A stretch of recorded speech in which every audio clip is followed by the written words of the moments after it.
Bore da. Bore yma, ni'n mynd I gael stori Owain a'r robot gan Whybrow a Adrian Reynolds. Lot o robots fyna.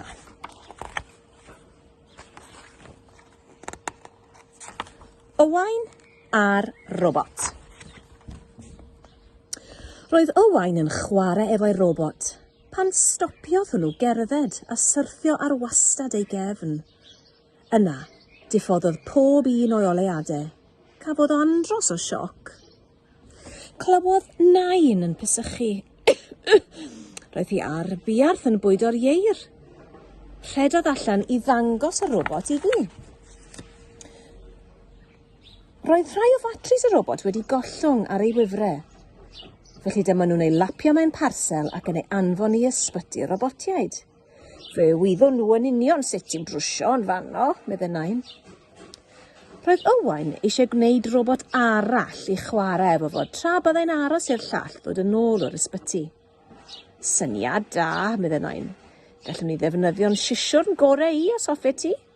Fe osodon nhw pob dim yn barod ar y bwrdd. Ond chawson nhw ddim cyfle I wneud dim. Bu'n rhaid I mam fynd â nain i'r gwely am ei bod yn pysychu gymaint.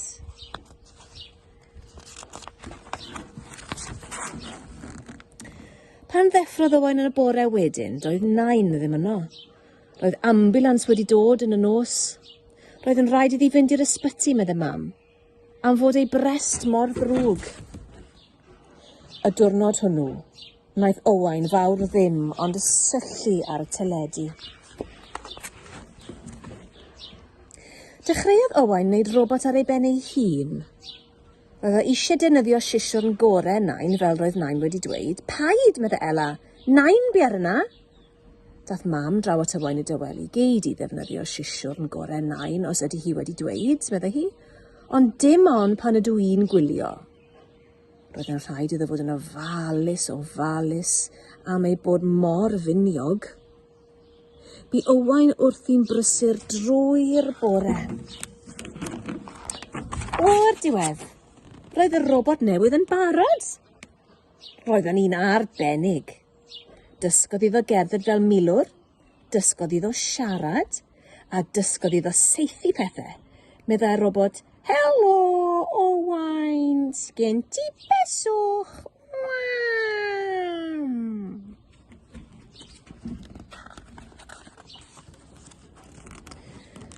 Roedd yr ysbyty yn fawr, ond fe gawson nhw hyd I nain yno. Echewch chi'ch dau ddim mynd I mewn, medde mam wrth Ella ac Owain. Cododd y ddau ei dwylo arni drwy'r ffenest, ond agorodd nain mo'i llyged. Tra roedd mam ac Ella yn sibrwd efo'r meddyg, sleifiodd Owain i'r ystafell. Dim ond fo a'r robot arbennig. Rhoddodd y robot arbennig wrth ymyl nain. Medda'r robot, helo, nain. Sgynno chi beswch? Agorodd nain un llyged. Winciodd. Medda'r robot, be seitha I eich beswch chi? I ffwrdd!